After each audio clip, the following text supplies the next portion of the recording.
Next question, we are given with 9 balls and these 9 balls are to be placed in 9 boxes. Out of these 9 balls, 5 of the balls cannot fit into 3 small boxes.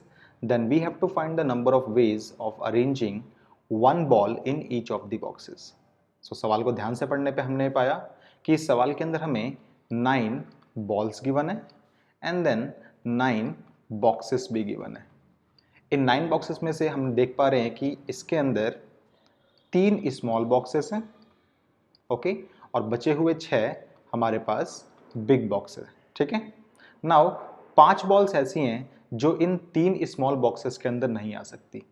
ठीक है. तो इन 9 balls में भी मैंने divide किया है इसको 5 balls में और 4 बॉल्स में. ऑलराइट, ना ध्यान से देखिए, ये 5 बॉल्स इन 3 स्मॉल बॉक्सेस के अंदर नहीं आ सकती. इसका मतलब इस 3 स्मॉल बॉक्सेस के अंदर इन चारों में से ही कोई 3 बॉल जाएंगी. सिमिलरली जो बची हुई बॉल्स हैं उनको आपको ये 6 बिग बॉक्सेस के अंदर डालना पड़ेगा. चलिए मैं इस सवाल को डायग्राम के थ्रू आपको समझाता हूँ. हालांकि इस काम को आप लोग माइंड में भी कर सकते हैं, बट क्योंकि मैं यहाँ पे समझा रहा हूँ इसलिए मैं इसको डायग्राम के थ्रू आपको समझाता हूँ.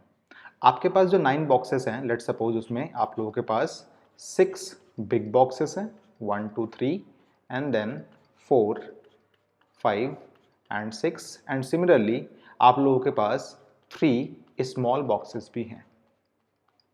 नाउ जो 5 बॉल इन 3 बॉक्सेस के अंदर नहीं जा सकती उनको हम ऑब्वियसली इन 6 में से किसी 5 में डालेंगे.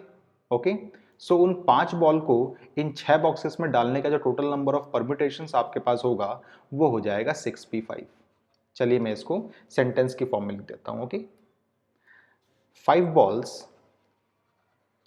can be placed in 6 big boxes in 6p5 ways. Okay, उन 5 बॉलों को तो आपने किसी 5 बॉक्स में डाल दिया. अब देखिए कितने बॉक्स आपके पास बच गए. सो देखिए कोई 5 बॉक्स आप लोग ऑक्यूपाई कर लीजिए. मान लीजिए आपने ये ऑक्यूपाई कर लिया, ये ऑक्यूपाई कर लिया, ये ऑक्यूपाई कर लिया, ये भी ऑक्यूपाई कर लिया और ये भी ऑक्यूपाई कर लिया. नाउ आपके पास बच गई हैं 4 बॉल्स और आपके पास बॉक्सेस भी 4 हैं. Now the remaining 4 balls can be placed in remaining 4 boxes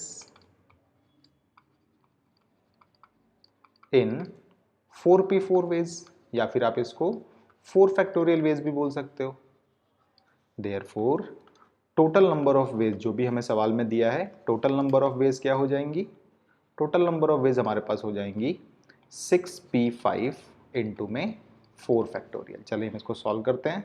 NPR का फॉर्मूला होता है n फैक्टोरियल अपॉन में n माइनस आर फैक्टोरियल. सो ये हो जाएगा 6 फैक्टोरियल अपॉन में 1 फैक्टोरियल इंटू में 4 फैक्टोरियल. तो 6 फैक्टोरियल हमारे पास होता है 720 एंड 4 फैक्टोरियल हमारे पास होता है 24. अगर आप इसको सॉल्व करेंगे सो आपके पास आई गेस लास्ट में 8 आना चाहिए. लास्ट में 8 दो लोगों के हैं. चलिए हम इसको सॉल्व कर लेते हैं. सो ये हो जाएगा हमारे पास 0 8 एंड आई गेस 17280. सो देखिए कौन सा ऑप्शन है, सी ऑप्शन इससे परफेक्टली मैच कर रहा है. ओके, इस क्वेश्चन को वैसे आप लोग और भी तरीकों से सॉल्व कर सकते हैं. जैसे आपने कॉम्बिनेशन के थ्रू भी इस सवाल को सॉल्व कर सकते हैं आप लोग, बट देखिए ये भी तरीका बेस्ट है तो आप इसको ही फॉलो कर सकते हैं. ओके.